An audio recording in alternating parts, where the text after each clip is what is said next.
And here we are. We got to run. Who used to do the run? Was it Regis? Was it who? Or was it Kathy Lee when she would run to someone? Well, sometimes she'd run from Good Morning America to Regis. But, you know, Letterman always did the bit in the early days of the Ed Sullivan Theater where he would see him just running through the city. Yeah. And then he'd end up somewhere randomly. Right. That's what we did here. We just ran over here. I also want to point out, and I forgot during the intro, I'm wearing this Pizza Planet shirt of Theme Park Thursday Live, and I'm wearing it again. I just wanted to point that out. Hey, it's your TPT. I know. I was like, I got to put on some of the merch. I don't have time. No time. There's no time. Oh. Hi, everybody. Oh, that's your dog. Tia Snidillo. What? Why is she barking? I think we ordered food. I'm just enjoy Tia's barking for a bit. While we do that, actually, it's the post show. I can make mistakes here. We're a family. So I recently put out a video over on our YouTube channel for a Disney Store haul. If you haven't seen it, go check it out. Disney Store haul.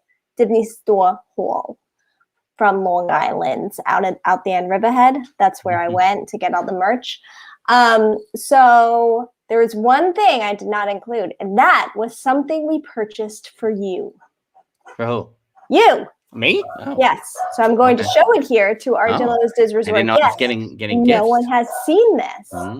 Let me so you don't see it here. Okay. I can look away. Okay, yeah, look away. All right, are we ready? Here we go. Are you ready? You guys tell me when you're ready. I can look now. I can look now. You can do it. All right, here we go. Oh, snap. That's pretty cool. Oh, man. Dreams forever. Right. I mean, how was I supposed to not get this? Oh, my gosh. I'm so curious that they had so much Disneyland stuff. I know. Not so much, but the t-shirt, the shirt you got, and then this. Yes. Oh, my God. This is awesome. Disney Parks exclusive. So that's coming your way. The 6-year-old very jealous, and because it's a Funko I was gonna Pop. say, yes, he's a Funko Pop whiz. So we snuck 2, and it's just waiting for his birthday. But so he'll be very excited to be twinning with you. Oh man, that's a pretty good one. For you. Yeah, I saw you like the next day that I went to the store, and we just forgot it, or else you would have seen it. The Funko Pops of any attraction are always dangerous. I only have one Funko Pop, which is Becky Lynch, WWE superstar, which was on the rise. I was like, nope, I'm gonna get this just in case it means something down the line. And so that's the only one I have. Not that we frown on Funko Pops, but we perhaps don't understand their place in the toy world. Let me tell you something. So Nate's here, right? Is Nate here? Because Nate will probably give me a whole Funko Pop breakdown. Right. Where are you, Nate? Did you come over? Did you run over? Are you stuck in traffic? I was at the Roosevelt Field Mall last week, and it just I don't even understand that mall anymore. But there's a store. It's like a comic book store, but really what it is a comic book store, a Spencer's, a Sam Goody, Tower Records, like all mixed into this one place. There's posters you can flip through like the old days. There's records, there's CDs, but then there's just a wall of Funko Pops of just any kind, like movies, Disney, like just everything. I'm like, oh man, this is dangerous. They have Star Wars stuff there. They have like everything. I need to go back to that store and spend more time. There was a very famous not famous, but a well-known comic book shop in the Village in downtown Manhattan, not the Midtown Comics in off of 40th Street, but downtown in the Village. And I had never been, and I finally went, I don't know, last January 2020. And because I knew they had the Mr. Toad's vehicle Funko Pop, and that's been on my list for a while. But I also know that, so I'm not like, it's kind of, I know I will do it on a whim if I ever see it for the price I want to get it at. And they had it there, and I was like, all right, I'm going to come back and get it here eventually. And then March 2020, and then the comic book shop closed. And I bet you I have my timeline wrong, and it closed well before that, but nevertheless. Well, 2020 was 10 years in the making. Yeah, I mean, the 6-year-old wanted a bunch of Funkos for Christmas, and like most of them averaged like $7 each or so, like give or take. So it was always like, oh, this one's only $5. Oh, and then it's just a bad slope you go down. There's a toy store, like kind of a mom and pop toy store around the corner from me here that is usually loaded with Funkos. Mm-hmm. So it's always kind of like let's see what drops in from time to time. If there's anything too good. But then thank you very much. That's a good Funko. Yeah. Thank you, gratitude. You see gratitude right here. Oh. Gratitude. Nobody tell your friends that you saw. You didn't dillo it. Thankful. Try not to dillo. I thought it was a good gift. All right, it's good. Did I sound genuine?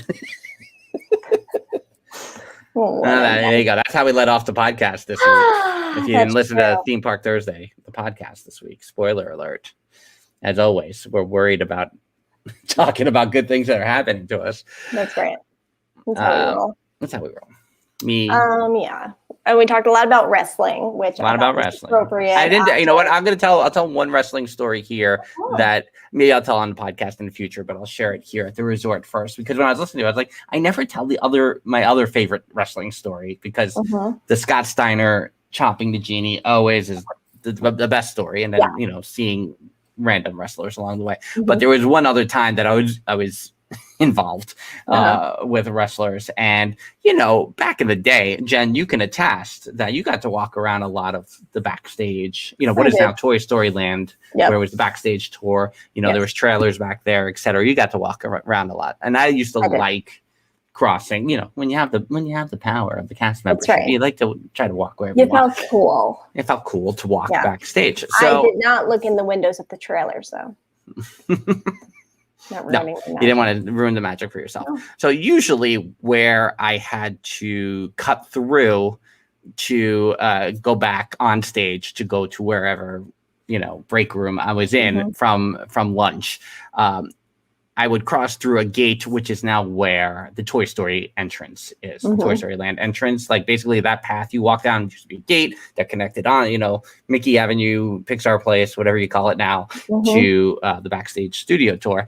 And so I would cross through there. But some days I would go all the way down and just like walk a little more and cross behind the gate that is after the sound stages. That is after what is now Toy Story Mania, I guess. So that would be closer to where I guess that big restroom in Toy Story Land is now. And so if you walked all the way down there, at the time, WCW Wrestling was doing all their TV tapings. And I, coming back from lunch one day, was approaching, and I could see there was a little bit of a disagreement between 4 wrestlers, 2 tag teams that must not have communicated well during a match. And there was a couple of you would call them agents or producers or backstage guys, whatever you want to call them, that were trying to keep the very 4 large men apart. And one of these WCW workers who were not the wrestlers motioned me over to help assist, potentially break up any further skirmish between the foot. I was like, okay. Like, now I'm gonna get fired. I'm gonna get my butt kicked. So these 2 tag teams, which I think, should I name the names? I think it was the Blue Bloods that were kind of an aristocratic team, and Fire and Ice, I think, were the other team, and they had just had and I think it was those 4 guys. But again, it happened so fast that it's like stress meets awesomeness. So I'm not, sometimes I feel like, is this what really happened? Is this how it really went down? I don't know. And back then it would have been everywhere because everyone would have had their cell phones out. Oh yeah. I imagine now, right? I mean, no, everyone forgot about it, and that's the thing. A lot of these stories, I'm like, did these things really happen to me? Right? Did I make them up in my head, or Theme Park Rob? I'm sure we have one. We have to have one in one of our attic boxes. I might have one right here. Hold on. I was supposed to release a "What's in the Attic" today, by the way, guys. Jen had an issue arise. A little bit of an issue with the fumes. The fumes I have going on with my house. I had some issues, so it's been an interesting 24 hours. Oh, brother. Let's see what I have here in terms of an old MGM map. Kapow, right there. Ask and you shall receive, Theme Park. Just like in the attic. It's like a bonus. What's in the attic happening? All right. Let's see what I got here. I pulled out. I always pull out my earphones when I put this box down. Oh, I see. Okay, let's see if I can do it without the ring light. So, right. Maybe we can also take a picture of it and put it on the Patreon page. I mean, I'll too, do so it we can, after, zoom but it, like, right? So, am I pointing to the right place? The sound stages are here, right? Because it's the movie ride here. How do we make you bigger? Like, Okay, so we have the movie ride here, and then there's kind of like this road. This would be what is now the entrance to Toy Story Land over here. So the Toy Story Mania would have been here. So this is the first gate that I normally would have to cross through to get to my break room. But I walked all the way up here. That's where the Squirmish was. How's that for a little improv? A little improv, trying to figure out the reverse. Do you have a 25-year-old map? Yeah, right here. Yeah, no right problem. Here. This is so old that Voyage of the Little Mermaid's not even on here. It's Here Comes the Muppets over at, because that's what predated. Was that when they were like standing up and walking around, those Muppets? Yeah, we had those pictures, right? They're so freaky. But that's what was there. So that's how old this map is. So that makes this like early 90s. Yeah, Dick Tracy, June 15th, everywhere. Mm-hmm. A Disney afternoon. Yeah, we'll put that up on the Patreon page, and you can zoom in, check it out. I'll try to make some notes. Look at this. What else? Anyone else have anything else that they think we might just have on hand from anywhere from 25 to 40 years ago? You never know. That was almost too smooth. Seriously, that's so funny. Like, oh, sure. Hold on. Let me go to my violin cabinet. Dang it. Yeah, those upright Muppets. They have a long storied history amongst the people I knew in my department. People love by the way, people love that show that I worked with. Fellow cast members love that show, but it also acknowledged, I think, a little bit like, right. I mean, I don't like any time that I see the Muppets with legs.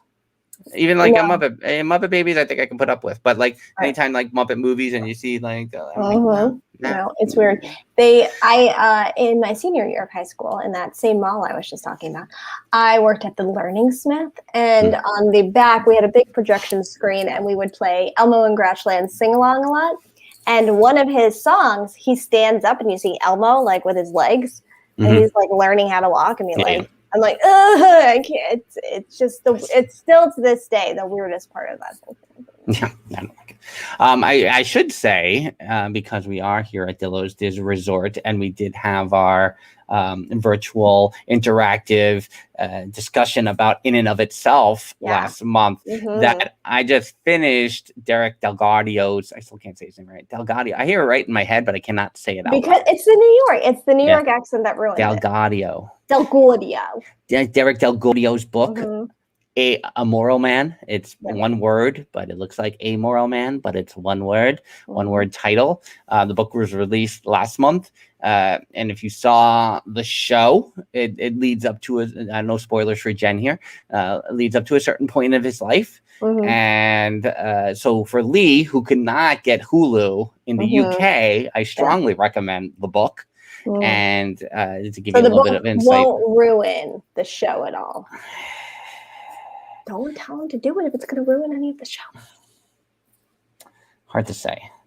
That's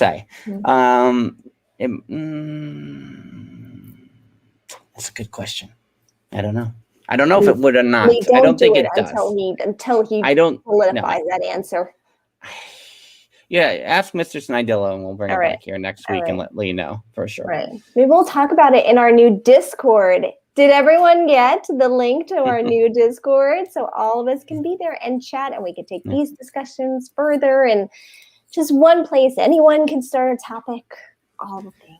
Right. And and I mean, we obviously do not want to dissuade from any other Discords that we're in. We still want to participate in all the Discords. Yeah. But as we grow here at Dillo's Diz Resort, we needed to add to our add to the what's available. We're going to be changing the tiers a little bit, I think, at the end of April, and restructure a little bit for the positive. So that's what's happening there. Jen? Lewis, tell Dr. Val to go on the Patreon page. I posted a direct link because I know it wasn't letting me like invite all the people I wanted to invite. So then I put it over there too, just in case I missed and it wasn't letting me. But then I said, I don't know if I'm just old and I'm not doing something properly. But I was able to invite some and not others, and I don't know what was happening. So that's right. We are going to be nice to you. 100%. You technically started the other Discord, but then said, we don't know how to use Discord. Steppers, can you run this for us? And thank God she did. Because I mean, now I would say that Discord is good. I mean, we're just hoping that eventually we will blend the worlds here and still maintain the other Discord. Yeah. So that is the plan. Anything else about? I'm trying to think of. I felt like we talked about so many different things. Superstar Television. We talked a lot about in terms, and then we went into Indiana Jones, and I guess I want to see what people feel about the 5th Indiana Jones, how they feel about the series in general. I thought about this on. I was dropping off some clothes to Goodwill today, and listening to the podcast and going. I wonder if there are people like we say hashtag save the Muppets all the time. Are there people who feel the same way about the Indiana Jones franchise? Because the last movie was obviously a misstep in a lot of people's eyes. Right. And probably should be recognized more in the world than it is. It should be, in some ways, it should be on the same plane as Star Wars.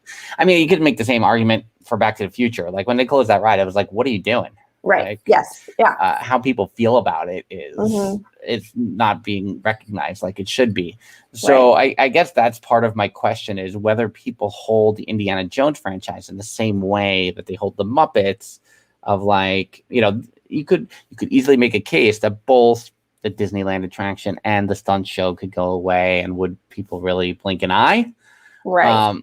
So there's a roller coaster in Disneyland Paris that I've been on, the Peril of something, Temple of Peril, and similarly, it's just kind of generically there.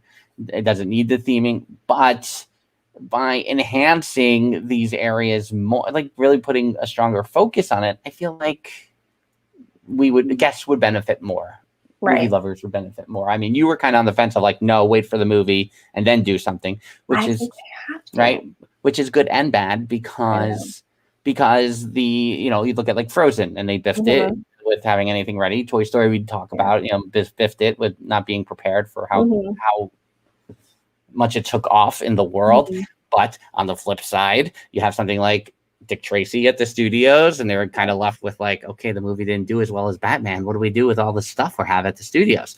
So for every pro, there's a con, right? And I don't know. I think I want to see both the Muppets and Indiana Jones. I feel like if Disney actually put their machine behind it, I think that's the thing too. Like if you gave them more, so you made like.